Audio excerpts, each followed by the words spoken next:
I've been snorting the lines that you've tweeted me, smoking your likes and comments like pipe dreams. The praises I receive from Marys and Janes are never all they're cracked up to be. You see, every time I take one hit of affirmation, I'm itching for my next fix of recognition. My soul bears the track marks of people pleasing and desperation. I almost overdose at every poetry show because people tell me that I'm dope. And so I've come here today in hopes of bearing my troubles with those who share my struggles, because this is an AA meeting and we are all approval addicts. But God has been showing me that if I don't work on my character off stage, I will stand on stage portraying nothing more than a caricature of a Christian who appears to be far more spiritual than I actually am. So I stand before you as a transparent and imperfect man, being humbled by the hands that hold me together even when I don't have it all together. I'm struggling with the sin of always wanting to be significant, and I'm sick of it. I wish my life spoke as loudly as my Facebook. I wish I praised him as loudly when no one was looking, when he is the only one who could see. I wish I was as thirsty to hear my Savior speak as I am for strangers to retweet me. I wish instead of seeking approval from people, I would seek to show myself approved to God, because truthfully speaking, I have a much easier time speaking truth on pages and stages than sharing truth as I stare into the faces of those God has placed me into an actual relationship with. So can I honestly say I love God and people if I want nothing to do with discipleship? Maybe I'm a super spiritual social media posts on fishing for men that just fishing for compliments. How ironic that we can all call ourselves followers of Christ and not actually follow him.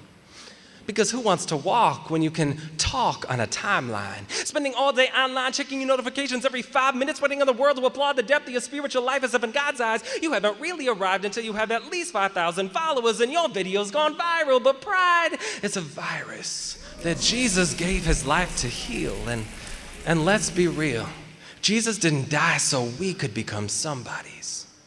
In fact, God left his throne to dethrone us, gave his life away and became a nobody, born in a barn in the middle of nowhere to a nobody, had no beauty or majesty to attract us, no money to entice us. The Son of Man didn't even have a place to lay his head. Instead of earthly success, he dressed himself in a towel, washed the earth off our feet, wrapped his divinity in humanity and his majesty in humility. As infinity became intimacy, the motive of his ministry was love.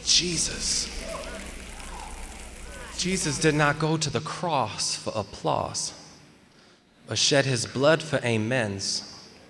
His greatest sermon was lived out loud as crowds crowded around the cross with crosswords. The dying Messiah left them puzzled like crosswords. The king, deserted by his closest friends, his intent was to bless, not to try to be impressive. What a lesson for his ministers, that this mission is a calling and not a competition. So I pray I'm not up here spitting for the snaps and claps, but that the Lamb might receive the full reward for the lashes on his back, because sometimes I get it backwards.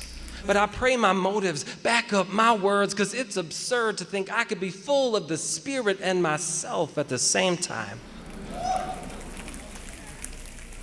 I'm here to remind you, fellow approval addict, that God did not choose you for your goodness or giftedness, but you were accepted as a gift of his graciousness.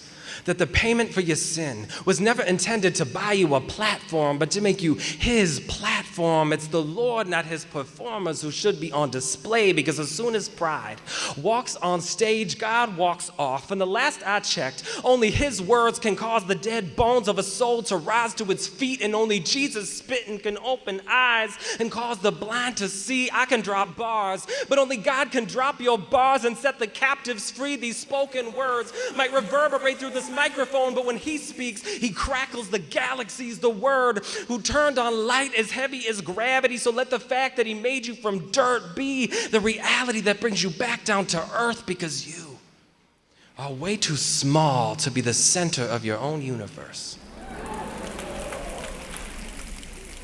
Because who are we? And who am I that he is mindful of me? Because God is the Most High, but though seated on high, his eyes are on the lowly. He gave up his one and only. No one ever treated 3 times holy God like number 2, and it's funny. I've spent my entire life seeking approval from people when God already gave me his stamp of approval through the blood of Christ. When will that start being enough?